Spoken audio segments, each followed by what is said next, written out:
Hey, Spencer with the Grand Mesa Lodge. So we just barely left the lodge, and from there I'm going to drive up to Mesa Top Trail, and I'm going to do the Palisade Plunge. Today is the 8th, I believe. Yep, July 8th. It's about 5 o'clock. If you do the Palisade Plunge, you should start before 5 o'clock. I've done that trail multiple times, and I know it takes me about 4 hours. 4 hours, 15 minutes or so to do it. I'll post a couple more videos and show you what it's, give you conditions and things like that. Weather up here is really nice. It's about 20 to 30 degrees cooler than it is in the valley. If you ride it, go grab a burger at the lodge before you ride it. You'll feel a lot better and you'll have a lot more calories. And this is Spencer doing the Palisade Plunge. The Palisade Plunge, yeah. I have, yeah. Have you done it?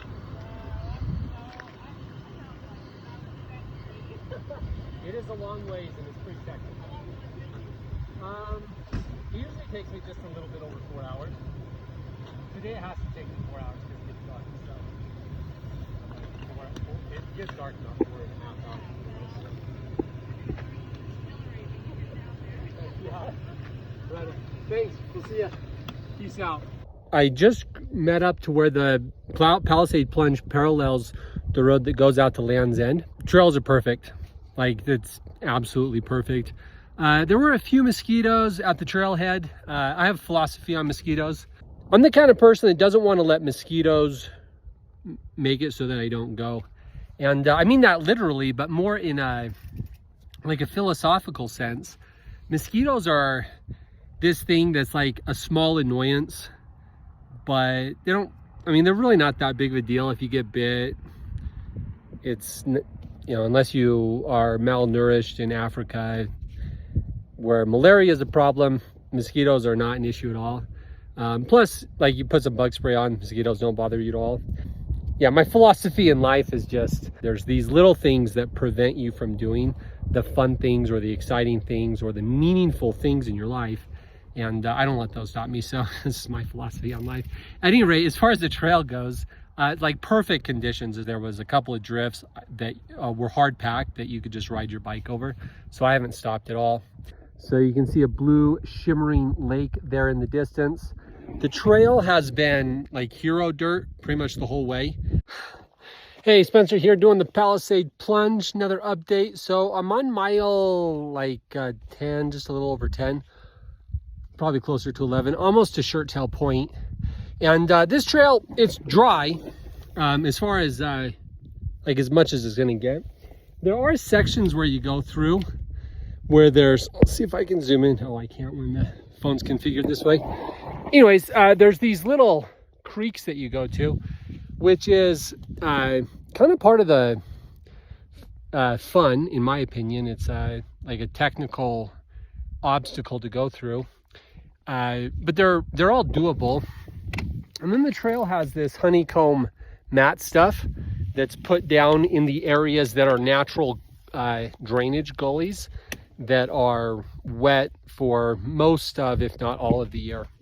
So the trail is very rideable. Up on top, there's a lot of beautiful meadows that you go through. You go through thick pine tree forest. You go through open meadows, you go through sagebrush, and anyways, it's all super pretty. The flowers are out, and they're not like in full bloom, but it's super pretty up here. And I'll keep plugging along. I'll give you more updates down the trail. So I'm now at Shirt Tail Point, and at this point I'm like racing the sun because it's a little after 6:30, and sun sets today at 8:45. Good riding light till about 9, and then marginal light for about 10 or 15 minutes thereafter. So that gives me about 2.5 hours from this point on. Catch you soon. So I know looks are like really deceiving on a camera, but right after you leave Shirt Tail Point, that trailhead, within like a few hundred yards, you come out on this really, really steep, like that's basically straight downhill, and that's what the trail does. It's got switchbacks along it. If you ride this trail, be really careful here. The obstacles aren't like super tough, but the penalty is really high. So I just dropped off of Shirt Tail Point. Man, that first section, right, the technical right after Shirt Tail, it's tough. A lot of switchbacks. It's physically challenging, technically challenging. I'm breathing harder now than when I was booking as fast as I could over the flat. Even though this part is all downhill, I probably lost a lot. Let's see. I don't have it on my phone. I won't keep you waiting. A lot. I've lost probably, I don't know, 500 feet of elevation. And my mile number, we'll tell you that, about 13. A little past 13. Beautiful in Aspens. So this section of the trail is beautiful. The trail's pretty good. There's a lot of maintenance that goes into it because the vegetation grows so quickly here, but they've done a good job this year. They've obviously had people in here that's cleaned out the trail. So it's good. Catch you soon. Whew, so I just made it to the Land's End Road. It's a dirt road. And there's a sign right here that has Palisade Plunge trail sign. It's got a bunch of information on it. Yeah, that section from the Shirt Tail Point to here, it's a pretty technical section. Super beautiful though. So it winds down through first pines. So first off, it just drops off down this really technical switchback place. Then it goes through really pretty pines with tons of vegetation, like the trail's really narrow. Then after that, it goes into aspens, and then you drop into this scrub oak, and the whole thing is super beautiful.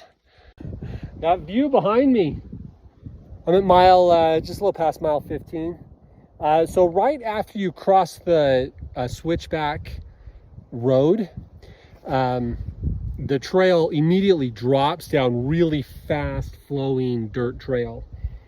My back tire apparently has a kind of a small leak, so it's getting a little low. I have to stop and pump it up, but it's pumped and I'm good to go. So I'll see you down the trail. So one of the most pretty places along the trail, 16 or so, maybe 16 and a half. This creek right here, you cut across it, super gorgeous. There's a sign right here. Let's see what it says. It's falling down. Stop. Do you have enough water? There is no water for the next 16 miles. The trail is harder and hotter ahead. There are no bailout routes. This Whitewater Creek is your last chance to resupply. Filter any water you take from the creek. I have enough water. All right, well, carry on. Oh man, I am in a heck of a bind. I've still got like 5 or 6, 7 miles left to go, and I ran out of water a long time ago. I'm having a hard time thinking. Having a hard time staying on the trail. Plus, to make matters worse, the sun just barely set. Ha, just kidding. Psych. I'm feeling dynamite and I have lots of water. No, I'm feeling good. The sun is actually setting though. And I do actually have like 6 miles left to go. So I will probably end up riding a little bit in the dark, but it's no big deal. I have really good lights, like really good setup. The sun is actually setting. So this is gonna be my last stop. After this, I'm just gonna book it down the trail and I'll catch you at the trailhead. Woo! Let me turn these off. Hopefully you'll be able to see me. Look at that, you can. So I wasn't going to stop again, but it's dark, so at this point there's not really much rush anymore. I've had several people ask me about riding at night and like what they would recommend, and I'll give you everything I know about riding at night on a bike. The first is I'm not sponsored by these at all, but this is the flashlight I use. It's called a ProTac 1L1AA, and it's got a cool little clip on it. And you can just clip it directly to your visor. I strongly recommend you ride with 2 of them. First off, if you do that, you'll be able to see better, and that's good. But the other thing is lights can fail suddenly. You hit a rock, you get a weird connection, and if you have one light and it fails suddenly at the wrong time, it could be really bad. So if you have 2 lights, one fails, that could be the difference between like a serious injury and then just a mild inconvenience. The other thing at night, if you're riding and it's like the sun setting, you can haul butt before sunsets so you can get as far as you can. But after the sun sets, slow way down.